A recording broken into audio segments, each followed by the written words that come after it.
2-2단원 자주독립 국가의 선포입니다. 일본과 서양 여러 나라의 침략이 계속되면서 우리나라의 자주독립이 위협받게 되었다. 개화 지식인들은 우리 민족의 자주독립 의식을 일깨우려고 하였고, 고종은 대한제국 수립을 선포하여 우리나라가 자주독립 국가임을 다른 나라에 널리 알리려고 하였다.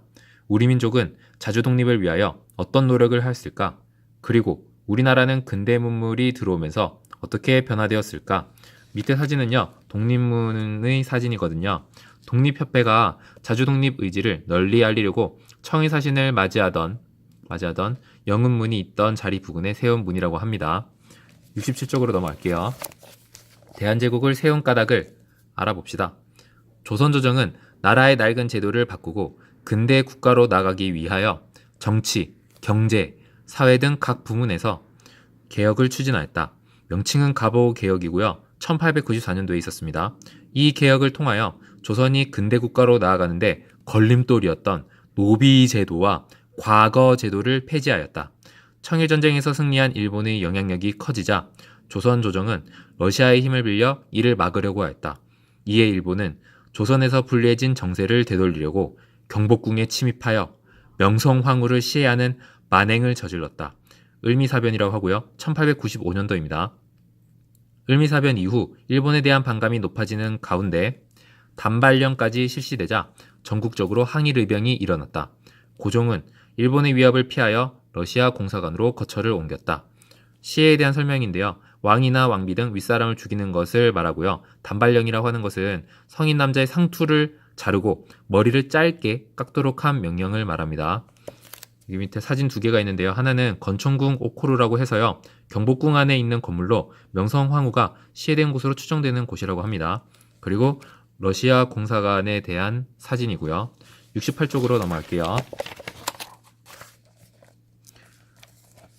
고종이 러시아 공사관에 머무르는 동안 열강들은 앞다투어 조선의 이권을 침탈하였다. 이러한 상황에서 백성의 자주독립 의식이 높아졌다. 서재필은 나라의 지원으로 독립신문을 창간하였다.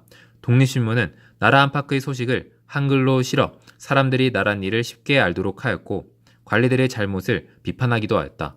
이후 설립된 독립협회는 백성의 성금을 모아 자주독립을 상징하는 독립문을 세웠다. 또 누구나 참여할 수 있는 만민공동회를 열어 러시아의 내정 간섭과 열강의 이권 침탈을 비판하고 나라의 정치를 바로잡으려고 하였다. 독립신문에 대한 사진인 거고요. 밑에는 이제 만민공동회의 사진이라고 합니다. 69쪽 넘어갈게요. 독립협회를 중심으로 자주독립에 대한 열기가 높아지는 가운데 고종은 러시아 공사관에서 경운궁으로 돌아왔다. 고종은 황구단에서 황제즉위식을 올리고 나라 이름을 대한제국으로 바꾸었다. 고종 황제는 대한제국 수립을 선포하여 우리나라가 자주독립 국가임을 세계에 알렸다. 대한제국 수립 선포이고요. 1897년도에 있었습니다. 대한제국은 새로운 국가의 모습을 갖추기 위하여 여러 개혁 정책을 실시하였다. 산업과 기술을 발전시키는데 힘을 기울여 전기와 교통시설을 확충하였다. 또 공장과 회사를 설립하고 근대식 학교를 세워 인재를 양성하였다. 고종 황제 사진이고요. 그리고 황구단, 하늘의 제사를 지내던 곳인데 황구단의 사진이거든요. 이렇게 나와 있습니다. 오늘은 여기까지고요. 수고하셨습니다.